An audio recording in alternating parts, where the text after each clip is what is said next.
अगर अभी तक सीरियस नहीं थे तो अब हो जाओ। जो 6-7 महीने बचे हैं उसमें यूपीएससी की प्रिपरेशन अपनी इतनी अच्छी कर लो कि आप यूपीएससी 2026 क्लियर कर लो।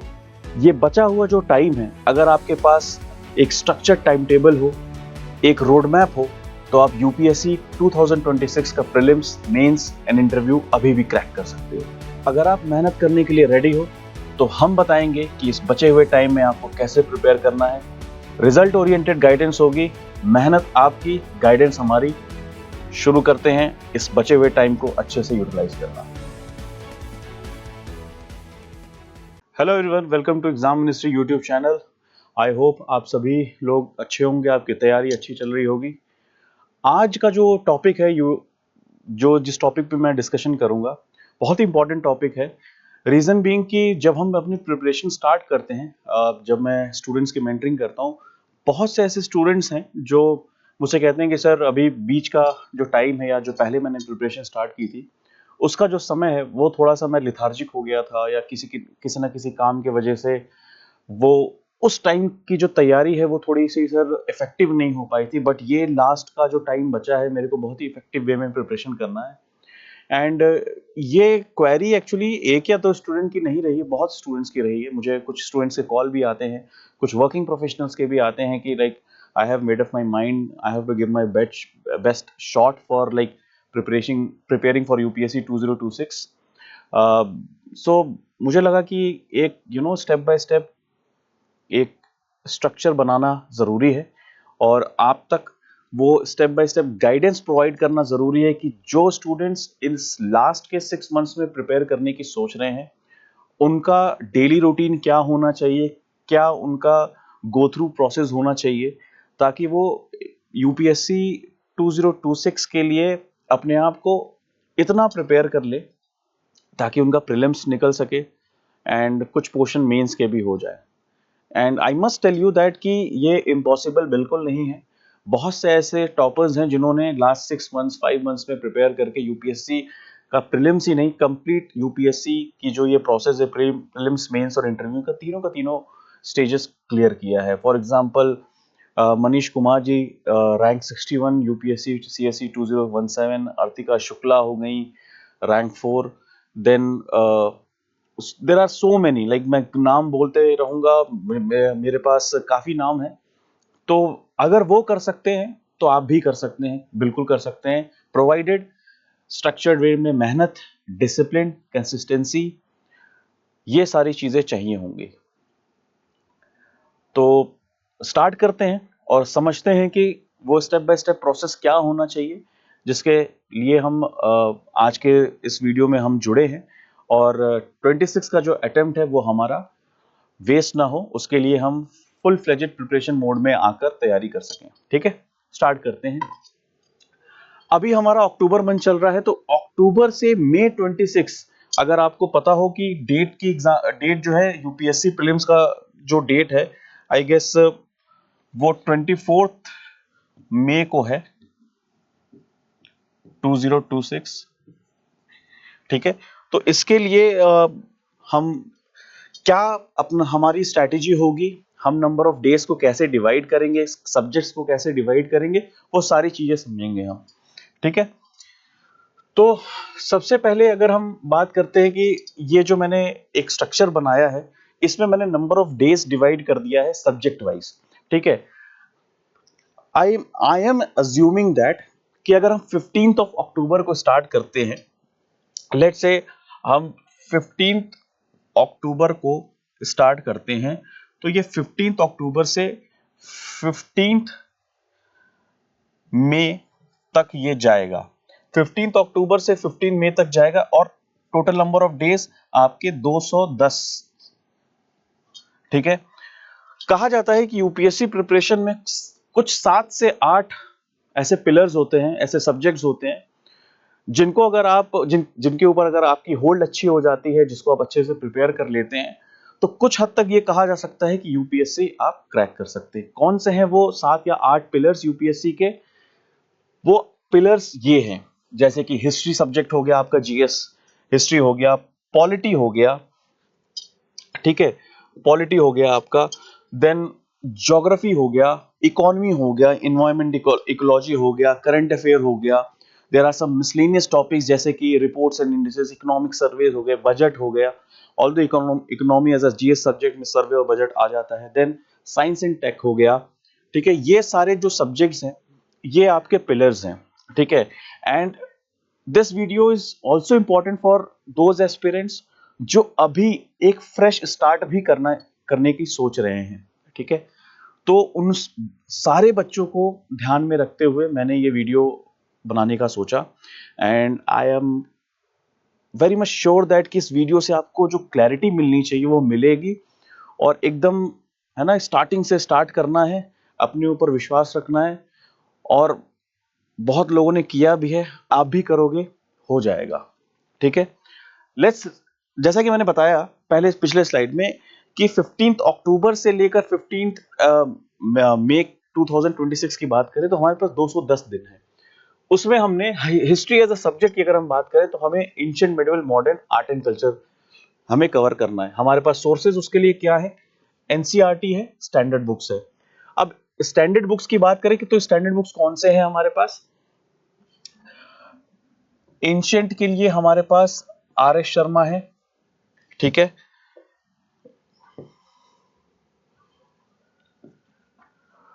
उसके बाद मेडिवल के लिए हमारे पास सतीश चंद्रा है। उसके बाद मॉडर्न के लिए हमारे पास बिपिन चंद्रा है, ठीक है। इसके थ्रू हम अपनी तैयारी कर सकते हैं, ठीक है। स्टैंडर्ड बुक्स की अगर बात करें, देखो एनसीईआरटी है, ऑब्वियसली एनसीईआरटी बेस बनाने के लिए है, आप 11th एंड 12th की एनसीईआरटी पढ़ सकते हैं, ठीक है। हमने नंबर ऑफ डेज इसको एलोकेट किए 30 डेज। क्यों?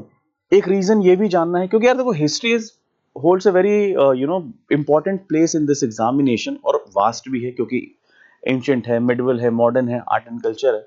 तो हमने इसको 30 डेज एलोकेट किए हैं, ठीक है। और सबसे इंपॉर्टेंट चीज ये है कि हिस्ट्री हमारी प्री और मेंस दोनों में आती है। इसमें बुक्स भी, जो सोर्सेज हैं वो भी आपके लगते हैं ज्यादा, एंड मेमोरी बेस्ड क्वेश्चंस बहुत आते हैं। आपको क्रोनोलॉजी याद रखनी है ना, टाइप्स ऑफ आर्ट्स याद करने हैं, उसमें डिफरेंट डिफरेंट नेम्स, टर्मिनोलॉजीज याद रखनी है। दैट्स व्हाई 30 डेज आपको मिले हैं मैंने मेरी तरफ से हिस्ट्री के लिए। अगर आप 30 डेज एलोकेट करते हो हिस्ट्री को, तो आई गेस हिस्ट्री 30 डेज में कवर हो जाएगा। जब मैं ये नंबर ऑफ डेज के बारे में बात कर लूंगा, फिर मैं आपको बताऊंगा कि आपको किसी भी सब्जेक्ट को पढ़ते हुए रिवाइज कैसे करना है, उसके बारे में बताऊंगा। रिवाइज करने का एक बेहतर सोर्स भी है जो कि मैं अपने कई स्टूडेंट्स को बताता हूं, उनको हमेशा बताया है, उन्हें वो हेल्प भी किया है, मैं आप लोग को भी वो बताऊंगा, ठीक है। Moving on to polity. Polity में जो मेजर पोर्शन है जिसमें यूपीएससी हमेशा सवाल पूछता है, एक तरीके से वो कॉन्स्टिट्यूशनल फ्रेमवर्क है उसका, constitutional and non constitutional bodies है, गवर्नेंस है, अमेंडमेंट्स, इंपॉर्टेंट एक्ट्स। एक ही बाइबल है, लक्ष्मीकांत, नोट्स के फॉर्मेट में है। इन केस किसी को अगर बेस उसमें अपना थोड़ा बेसिक्स स्ट्रॉन्ग करना है या बेसिक्स से सब गो थ्रू होना है, तो 11th क्लास की एनसीईआरटी पढ़ सकता है, कॉन्स्टिट्यूशन एट वर्क, ठीक है। इससे वो स्टार्ट कर सकते हैं। उसमें मैंने 25 डेज एलोकेट किए हैं, जिसमें आपकी कंसेप्चुअल स्टैटिक क्वेश्चंस हो जाएंगे। अच्छा, देखो सबसे जो स्पेशली फॉर दोस्त स्टूडेंट्स जो एक नया स्टार्ट, एक फ्रेश स्टार्ट कर रहे हैं, जब भी आप कोई सब्जेक्ट पढ़िए, ठीक है, उसके सिलेबस को पढ़िए, उसको सिलेबस को समझिए, साथ में साथ प्रीवियस ईयर क्वेश्चंस को अपने साथ रखिए, पीवाईक्यूज को साथ में रखिए। पीवाईक्यूज को साथ में रखने का सबसे ज्यादा फायदा इसलिए है, उसको उसको time to time go through होने का इंपॉर्टेंस उसका ये है कि आपको ये समझ में आएगा कि जो आप पोर्शंस या जो आप टॉपिक पढ़ रहे हो, चाहे किसी भी बुक से पढ़ रहे हो, उसे आपको पढ़ना कैसे है। व्हाट आई मीन कि आप जब जैसे कोई भी टॉपिक पढ़ रहे हो, व्हेन यू विल अंडरस्टैंड कि किस तरीके के सवाल इसमें पूछे जा रहे हैं, किस तरीके के क्वेश्चंस इसमें बन रहे हैं, then you will have a clear idea कि हमें किस टॉपिक को कितनी डेप्थ तक पढ़ना है, ठीक है, उसमें से कंसेप्चुअल कितना है, उसको मेमोराइज कितना करना है। You will have a better understanding when you will have your PYQs with you, ठीक है। पॉलिटी के बाद ज्योग्राफी बहुत इंपॉर्टेंट सब्जेक्ट है। देखो ज्योग्राफी में यार हमेशा जो क्वेश्चंस आते हैं वो मैपिंग के तो रहते ही रहते हैं, लेकिन इसको जीसी लियोंग को मतलब सिलेक्टिव रीडिंग के लिए सजेस्ट करते हैं। जनरली कहा गया है कि ज्योग्राफी के लिए 9th to 12th की एनसीईआरटी एनफ है, ठीक है। अगर आपको जीसी लियोंग की कौन सी सिलेक्टिव रीडिंग करनी है, कौन से चैप्टर्स की, आप मेरे को कमेंट सेक्शन में पूछना, मैं आपको बता दूंगा कि कौन से चैप्टर्स हैं जो आपको जीसी लियोंग से कवर करने हैं, ठीक है। So these are very important. इसको भी मैंने 25 डेज एलोकेट किए हैं। 25 डेज में आपकी ज्योग्राफी कंप्लीट की जा सकती है। कैसे करना है वो भी मैं बताऊंगा। Moving on to economy. Economy में मैक्रो इकोनॉमिक्स है, बजटिंग है, बैंकिंग, इन्फ्लेशन, ये सारे बहुत इंपॉर्टेंट टॉपिक्स हैं। जैसे कि मैंने इकोनॉमिक सर्वे और बजट की बात की थी, इसमें 11th की एनसीईआरटी को इंपॉर्टेंट बताया गया है 11th के, एंड 12th माइक्रो और मैक्रो इकोनॉमिक्स की अगर हम बात करें तो मैक्रो में बहुत सिलेक्टिव रीडिंग करनी है, माइक्रो पूरी पढ़नी है, ठीक है। इसको भी मैंने 25 डेज ही एलोकेट की है, ठीक है। जनरली इकोनॉमिक्स के जो क्वेश्चंस हैं वो करंट से लिंक्ड होते हैं, तो करंट अफेयर तो इंपॉर्टेंट है ही इकोनॉमी के पॉइंट ऑफ व्यू से। अब हम आते हैं इन्वायरमेंट इकोलॉजी पे। इन्वायरमेंट इकोलॉजी में ये जनरली जो क्वेश्चंस पूछे जाते हैं वो इन टॉपिक से पूछे जाते हैं, ठीक है, जिसकी में ये रिकमेंडेड बुक है, ठीक है, सब लोग जानते हैं। बट मैं जो सजेस्ट करूंगा वो NIOS की जो बुक है इसको मैं सजेस्ट करूंगा कि ये आपको PDF कहीं भी अवेलेबल होगी इन्वायरमेंट की। छोटा पोर्शन है, 20 डेज में कवर किया जा सकता है, ठीक है। इस जितने भी मैं सब्जेक्ट्स बता रहा हूं इसमें कम टाइम में ज्यादा रिटर्न पाने के लिए, जैसे कि मैंने कहा कि रिवीजन करने का तरीका मैं बताऊंगा, एक आपको कह लो एक हैक बता के जाऊंगा, वो आपको ज्यादा रिटर्न देगा। हमेशा मैं अपने स्टूडेंट्स को बताता हूं और उनको उससे रिजल्ट्स मिलता है। इस वीडियो के एंड में मैं जरूर बताऊंगा, ठीक है, वेरी इंपॉर्टेंट सोर्स, ठीक।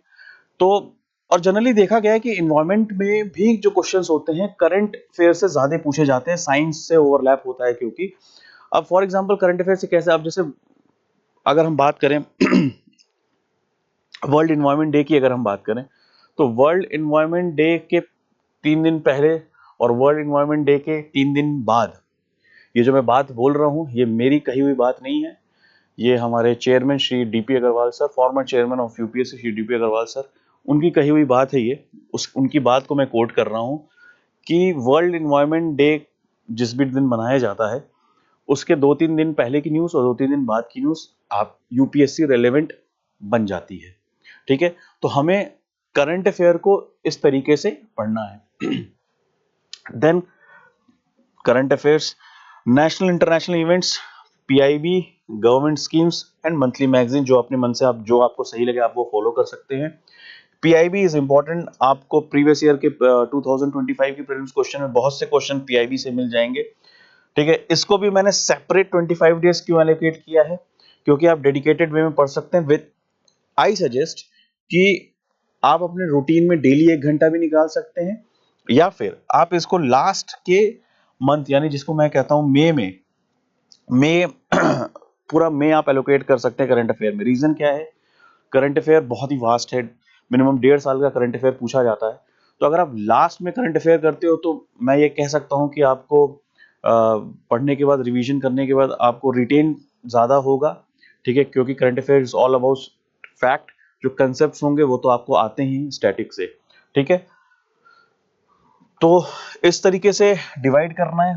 आगे अगर हम बढ़ेंगे, बस आता है आपका science intake, basic NCERT, website ISRO की, ठीक है, defence, digital India and biotech. Biotech के लिए एनसीईआरटी की बायोलॉजी की जो बुक है उसके लास्ट के चैप्टर्स बताए जाते हैं हमेशा, उसके थ्रू आप कर सकते हैं। इसको 15 डेज में कवर किया जा सकता है क्योंकि mostly question again current affair based होते हैं। तो करंट अफेयर में जो भी आपने साइंस एंड टेक रिलेवेंट जो डेवलपमेंट्स हुए हैं उसको अगर आप पढ़ते हो तो वो करंट अफेयर के सेक्शन में कवर हो जाता है, ठीक है। सिलेक्टिव रीडिंग मांगता है, थोड़ा सा वेटेज कम है प्रीलिम्स से, लेकिन हाई स्कोरिंग चांसेस हैं इसमें, तो आपको ध्यान देना है। जब मैं मिसलेनियस की बात किया, जैसे कि इंडिया ईयर बुक के selected topics, economic survey, different committees are there, reports and indices are there, ठीक है, ये मिसलेनियस टॉपिक्स हैं, इसको आपको 10 दिन टाइम देकर कवर अप कर लेना है, ठीक है।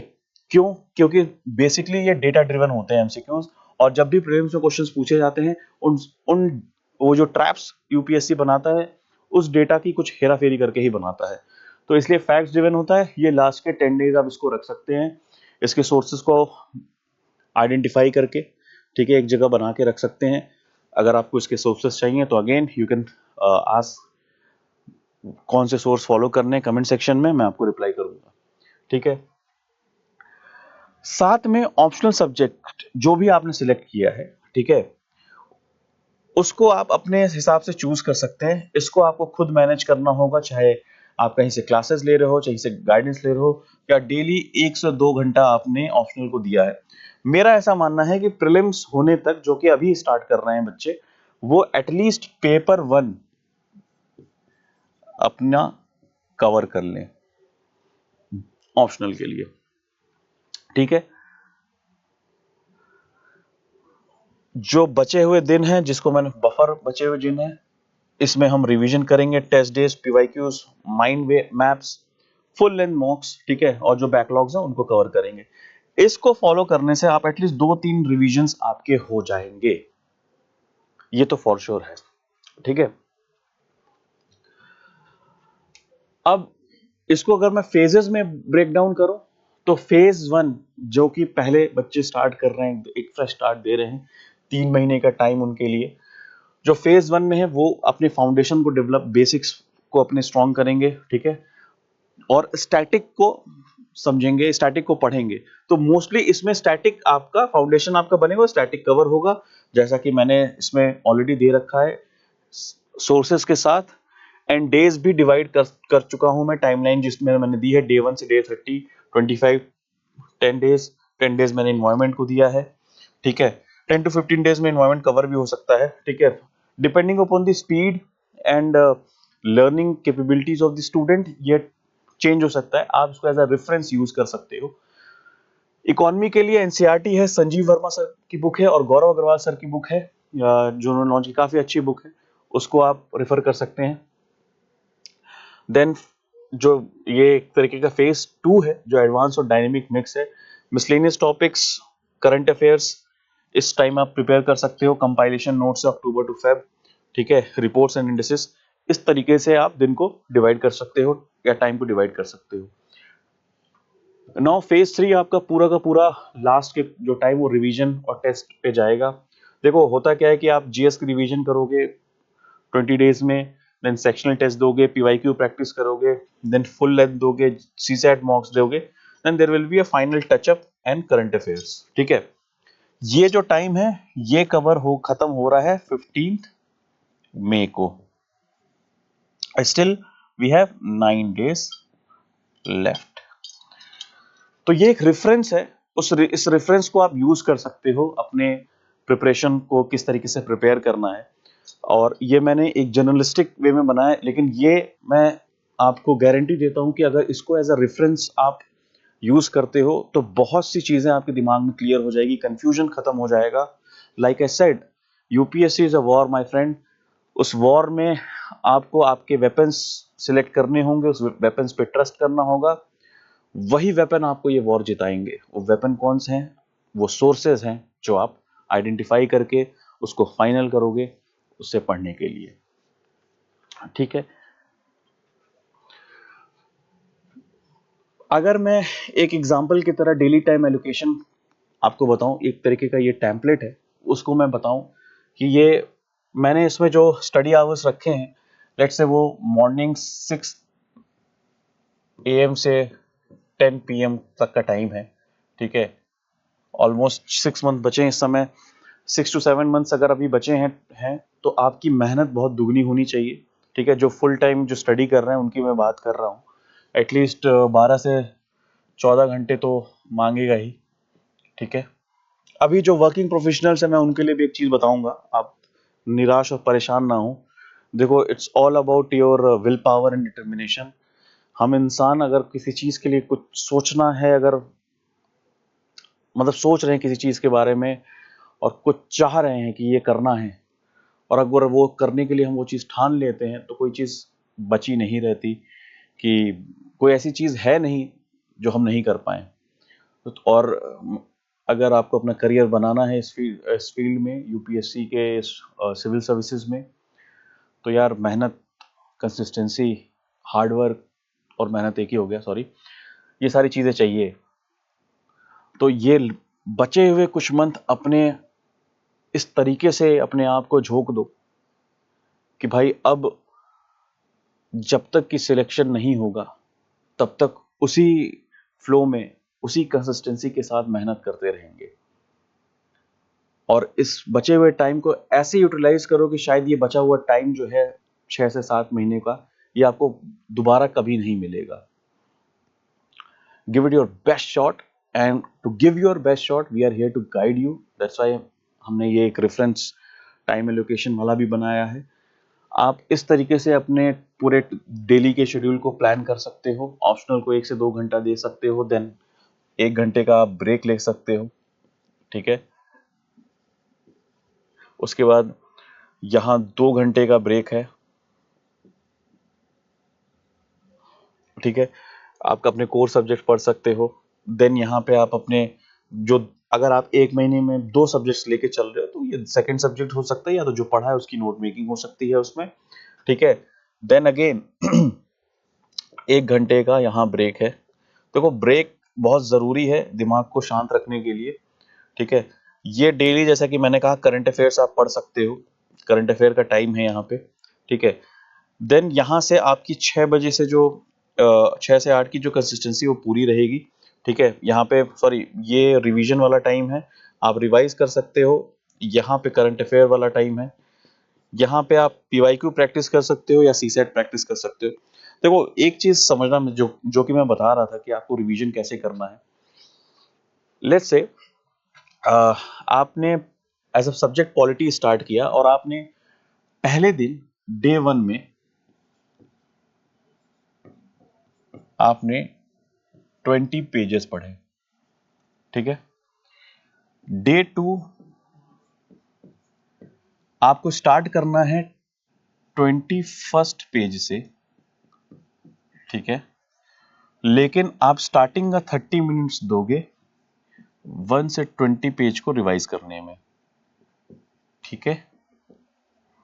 फिर जो 21st पेज पढ़ोगे। डे 3 में आपको शुरू करना है, लेट्स से 20 पन्ने आप, या 42nd पेज से आपको स्टार्ट करना है। तो आप सबसे पहले क्या करोगे, फर्स्ट पेज से लेकर 41st पेज तक रिवाइज करोगे। ये साइक्लिक फॉर्म में चलता रहेगा। इस तरीके से आप जब पढ़ोगे तो आपको रिवीजन करने के लिए सेपरेट टाइम नहीं निकालना पड़ेगा, ठीक है। आपकी रिवीजन टाइम टू टाइम होती जाएगी। ये चीज आपको समझ में आना चाहिए कि जो चीज आप जितनी बार पढ़ते हो उसमें हमेशा पहली बार से कम वक्त लगता है। तो आप जिसको जितनी बार पढ़ते जाओगे उतनी बार उसकी टाइमिंग, उसको पढ़ने की, उसको रीड करने की कम होती चली जाएगी। तो ये चीज जरूर ध्यान रखना कि जब कोई सब्जेक्ट आप स्टार्ट कर रहे हो, आप कुछ कुछ चीजों का ध्यान रखना कि आपकी जो रीडिंग स्पीड है वो कितनी है, आप एक दिन में कितने टॉपिक्स या कितने पेजेस कवर कर रहे हो। उससे आपको एक आइडिया रहेगा how much time you will take. And suppose let's say मैंने पॉलिटी को 25 डेज या 30 डेज दिया है, और आपकी स्पीड के हिसाब से 22 डेज में अगर वो कवर अप हो जा रही है polity, then you can dedicate your 8 days either in revising that polity या solving tests related to all those topics of polity। इसके साथ साथ अगर आपको मेंस की, है ना, मेंस की भी तैयारी चलती रहनी चाहिए। मेंस बहुत ही इंपॉर्टेंट है, बहुत इंपॉर्टेंट स्टेज है। डेली आपको 1 मेंस आंसर राइटिंग करनी है, जो डेली, मतलब जो टॉपिक्स आप पढ़ रहे हो, जो आपको लगता है कंफर्टेबल उससे। क्योंकि यार mains answer writing is an art, and also ये एक प्रोसेस है। आपको पहले दिन से आप मास्टर कर लो इस आर्ट को, ये इम्पॉसिबल है। तो आप जो चीज पढ़ रहे हो, जो टॉपिक पढ़ रहे हो, जो जो सब्जेक्ट पढ़ रहे हो आप, उसको आपको क्या करना है कि ये जिस क्वेश्चन में आप ऑब्वियसली आप स्टार्ट कर सकते हैं पीवाईक्यू से। जो क्वेश्चन आपको कंफर्टेबल लग रहा है उस पर्टिकुलर टॉपिक का, उसको आपको पढ़ना है, क्वेश्चन की डिमांड को समझना है एंड आंसर लिखना है। जब जैसे आप क्वेश्चन की डिमांड को समझने में कंफर्टेबल हो जाते हैं, ब्रेक डाउन करने में कंफर्टेबल हो जाते हैं, देन हम मतलब एक आंसर से 2 आंसर या 3 आंसर पे मूव ऑन कर सकते हैं। ठीक है, तो आप अगर इस तरीके से फॉलो करते हो तो 6 मंथ्स में या 7 मंथ्स में या 200 डेज में it is possible to crack UPSC, provided आप कितना हार्ड वर्क करते हो। अब जो चीज मैं बता रहा हूं आपको, एक सोर्स की बात की थी कि मैं एक आपको सोर्स बताऊंगा, इट्स अ गेम चेंजर। आप उसको जब अपने पढ़ाई में इंक्लूड करोगे, बहुत बच्चे जानते भी होंगे, लेकिन आप उसको यूज करोगे एज अ रिवीजन करने के लिए जब यूज करोगे in the form of reverse engineering, वो आपको बहुत हेल्पफुल होगा। जो सोर्स है उसका नाम है घटना चक्र पूर्वालोकन। 25,000 से भी ज्यादा क्वेश्चंस हैं इसमें टॉपिक वाइज, जिसको आप क्वेश्चन आंसर के फॉर्मेट में रिवाइज कर सकते हैं। ठीक है, अब ये उनके लिए है जो अपने स्टडी प्लान बना के डिसिप्लिन वे में अपनी तैयारी कर सकते हैं। But I know there are so many students जिनको एक कंटिन्यूअस चेक एंड बैलेंस चाहिए, एक एक गाइडिंग सोल चाहिए जो उनको है ना ट्रैक पे मेंटेन कर रख सके, और बहुत से बच्चे ये प्रॉब्लम फेस करते हैं। तो उनके लिए लाइक हम लोगों ने सोचा कि क्यों ना कुछ एक प्लान करते हैं जो उनको एक रिजल्ट ओरिएंटेड अप्रोच प्रोवाइड करे, और जो बचे हुए 6 to 7 मंथ्स हैं उसको बहुत ही इफेक्टिवली यूटिलाइज करने में हेल्प करे। So exam ministry is introducing Drona x 2.0, a 6-month sprint. ये पूरी 6 महीने की मेंटरशिप प्रोग्राम है, जिसमें हम आपको ये बताएंगे कि आपको क्या चीज पढ़नी है, कितनी पढ़नी है, कहां तक पढ़नी है और किस सोर्सेस से पढ़नी है, ताकि आपका जो टाइम है, जो सोर्स आइडेंटिफिकेशन या ये स्पेकुलेट करने में खर्च हो जाता है कि कहां तक पढ़ना है, क्या रिलेवेंट है, क्या इररिलेवेंट है, वो उसमें समय ना बर्बाद हो। आपको ये बता दिया जाए क्या पढ़ना है, किस बुक से पढ़ना है, कहां तक पढ़ना है, आप फोकस्ड होकर उसको पढ़ो, उसको आप एवेल्युएट करो टेस्ट देकर कि आप जो पढ़ रहे हो उसको कितना आप समझ रहे हो, कितना रिटेन कर पा रहे हो। वो जब आप टेस्ट दोगे, प्री एंड मेंस दोनों का, हम दोनों का टेस्ट लेंगे उसका, उससे आपको ये समझ में आएगा कि आपकी लेवल ऑफ अंडरस्टैंडिंग उस पर्टिकुलर सब्जेक्ट की क्या है। क्योंकि जब आप वो टेस्ट दोगे, उस टेस्ट में जब आप स्कोर करोगे, उस स्कोर को हमारे मेंटर्स इवेल्युएट करेंगे। हमने कुछ इवेल्युएशन पैरामीटर्स बना के रखे हैं, उस इवेल्युएशन पैरामीटर्स पे हम आपको इवेल्युएट करेंगे। हम ये आइडेंटिफाई करेंगे कि सब्जेक्ट वाइज आपकी स्ट्रेंथ एंड वीकनेसेस क्या है, किस सब्जेक्ट पे आपको ज्यादा फोकस करना है, किस सब्जेक्ट पे आप लिमिटेड अमाउंट ऑफ फोकस भी रखोगे तो you are getting a good result from it. जब इस तरीके से एंड टू एंड आपको है ना गाइडेंस मिलती है, तो कॉन्फिडेंस भी बूस्ट अप होता है एंड अंदर से फील होता है कि यार ये चीज मैं अचीव कर सकता हूं। इस तरीके का शेड्यूल है। पहला जो है टेस्ट है वो 2 नवंबर से स्टार्ट है। ठीक है, 2 नवंबर से ये थीम है। अच्छा, ये जो थीम एंड सिलेबस हमने मेंशन किया है, दीज आर दोस थीम्स। हमने ये आइडेंटिफाई किया है कि ये थीम इतनी इंपॉर्टेंट है कि हर साल आप यूपीएससी का प्रीवियस ईयर क्वेश्चंस देखना, हर साल इन टॉपिक से सवाल रहते हैं, हर साल। And if you want compilation of those topics, UPSC के जो रिपीटेड थीम्स हैं, आप कमेंट सेक्शन में मांगिए, आपको ये प्रोवाइड कर दी जाएगी। ठीक है, दूसरा टेस्ट 9 नवंबर को है, फिर 16 नवंबर है। ये जो टाइम गैप दिया गया और जो टॉपिक्स मेंशन किए गए, वो यही सोच के किए गए कि इतने टाइम में ये टॉपिक्स कवर हो सकते हैं। सोर्सेज मैंने आपको ऑलरेडी बता दिया कि कौन कौन से सोर्सेज आप फॉलो कर सकते हैं। आपको 75 क्वेश्चंस मिलेंगे, PV multiple choice questions, 25 current affair question, 100 questions का होगा और मैं अपने स्टूडेंट्स को ये हमेशा बताता हूँ कि जब आप कोई टेस्ट लिख रहे होते हो, कोई मॉक लिख रहे होते हो, अगर उसमें 100 क्वेश्चंस हैं, दैट मीन्स वो 100 टॉपिक्स हैं। जो टॉपिक्स आपके गलत हो रहे हैं उसके शॉर्ट नोट्स बनाइए, ठीक है, ताकि वो एंड में आप एक रिवीजन फ्रेंडली फॉर्मेट में, ताकि वो रिवीजन करने में हेल्प कर सके आपको। देन जो टॉपिक्स आप पढ़े हो उसके मेंस के भी टेस्ट होंगे, 10 क्वेश्चंस आपको मेंस के दिए जाएंगे, ताकि आपकी प्री और मेंस की तैयारी दोनों अच्छे से हो पाए। ये जो शेड्यूल है वो आप हमारे वेबसाइट पे जाके www.examministry.com की वेबसाइट पे जाके द्रोणा X 2.0 के ब्रोशर को डाउनलोड कर सकते हैं। वहां से आपको पूरा ये जो ब्रोशर, जो टाइम टेबल है वो मिल जाएगा। इस टाइम टेबल के थ्रू आप यूपीएससी प्रीलिम्स क्लियर ही नहीं, कॉन्फिडेंटली क्लियर करने में सक्षम हो जाएंगे। जो बच्चे काफी टाइम से तैयारी कर रहे हैं उनके साथ कॉम्पीट करने के लिए आप रेडी हो जाएंगे।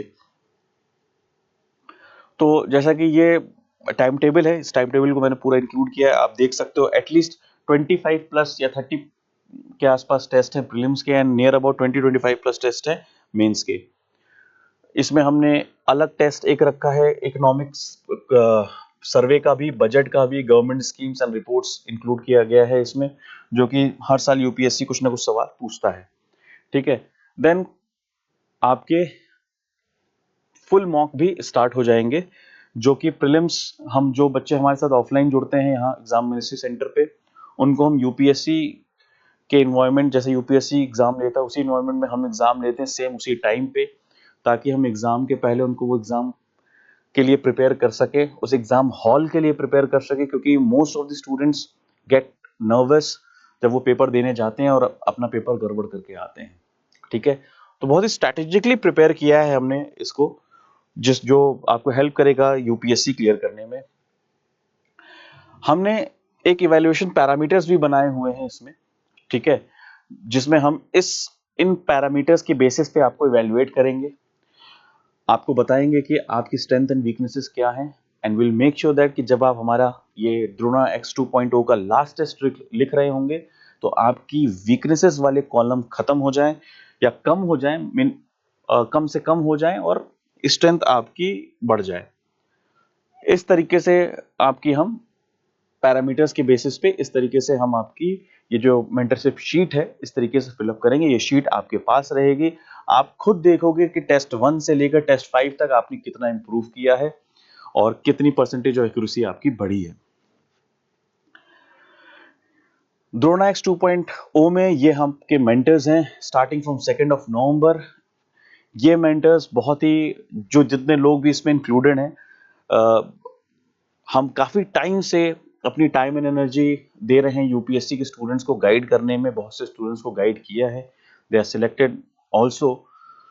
सो हमारी यही रिक्वेस्ट है आपसे कि हमारे बताए हुए टिप्स एंड ट्रिक्स को फॉलो करें, हम पर ट्रस्ट करें। We are here to help you out, और हम चाहेंगे कि हर वो बच्चा जो हमसे जुड़ रहा है उसका एग्जाम क्लियर हो। 2 नवंबर को लॉन्च हो रहा है, ये इसकी प्राइस है। जो बच्चा पैन इंडिया लेवल से ऑनलाइन कहीं भी बैठ के ये टेस्ट दे सकते हैं, हमारे पोर्टल, हमारे प्लेटफॉर्म, हमारे एप्लीकेशन के थ्रू। ऑनलाइन प्राइस इसकी ये है, जिसमें आपको टेस्ट मिलेगा, मेंटरशिप मिलेगा, मेंटरशिप शीट मिलेगी, आपको kind of end to end guidance मिलेगी यूपीएससी प्रिपेयर करने के लिए। जो ये बच्चे जो ये टेस्ट ऑफलाइन देना चाहते हैं उनकी प्राइस ये है। एंड ट्रस्ट मी स्टूडेंट्स, ये जो प्राइस है इट्स नॉट एन एक्सपेंडिचर, ये एक इन्वेस्टमेंट है। क्योंकि अगर आप इन बचे हुए 6 से 7 महीनों को यूटिलाइज कर लेते हो अच्छे से, तो ये आपको रिटर्न आपके लाइफ टाइम तक मिलेगा। ये चीज मैं पूरे दिल से कह रहा हूं, इसको समझना। और अगर आप अपने इस बचे हुए समय को यूपीएससी को डेडिकेट करते हो तो यूपीएससी आपको लाइफ टाइम रिवॉर्ड करती है। ये हमारे वेबसाइट है, ये हमारे सोशल हैंडल्स हैं, ठीक है। सोशल हैंडल्स और के थ्रू आप हमें रीच आउट कर सकते हैं। हमें जो भी आपको इंफॉर्मेशन चाहिए, जो भी आपकी क्वेरी हो, इसके थ्रू आप हमें रीच आउट करके अपनी क्वेरीज रिजॉल्व कर सकते हैं। एंड सोशल हैंडल्स पे जो भी हम आपको गाइड करते हैं उसको शेयर करिए अपने और भी स्टूडेंट्स के साथ, अपने दोस्तों के साथ, ताकि जो एक जेन्युइन गाइडेंस की बात होती है इस यूपीएससी में, वो जेन्युइन गाइडेंस हर वो स्टूडेंट्स को पहुंच सके जो एक्चुअली में सीरियसली तैयारी कर रहे हैं इस एग्जाम के लिए। आई होप ये वीडियो से आपको काफ़ी हेल्प मिलेगी अपने बचे हुए 6 to 7 मंथ को स्ट्रेटेजाइज करने के लिए। अगर इसमें आपको कोई भी डाउट आता है, कोई भी आपकी क्वेरी है इसको लेकर, कोई भी आप क्वेश्चन पूछना चाहते हैं तो कमेंट सेक्शन में पूछ सकते हैं, मैं पर्सनली उसको रिप्लाई करूंगा। एंड कोई भी स्टूडेंट जो ये वीडियो देख रहे हैं, अगर वो मुझसे पर्सनली मिलना भी चाहते हैं तो एग्जाम मिनिस्ट्री जयपुर सेंटर में आ सकते हैं, मिल सकते हैं। We are here to help you out. कोई ऐसा बच्चा जो दिल से तैयारी कर रहा है, जो अपना 110% दे रहा है, उसके लिए हम कदम से कदम मिला के खड़े हैं।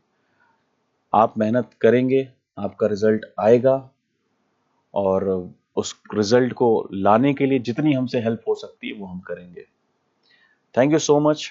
Keep watching exam ministry YouTube channel. Thank you.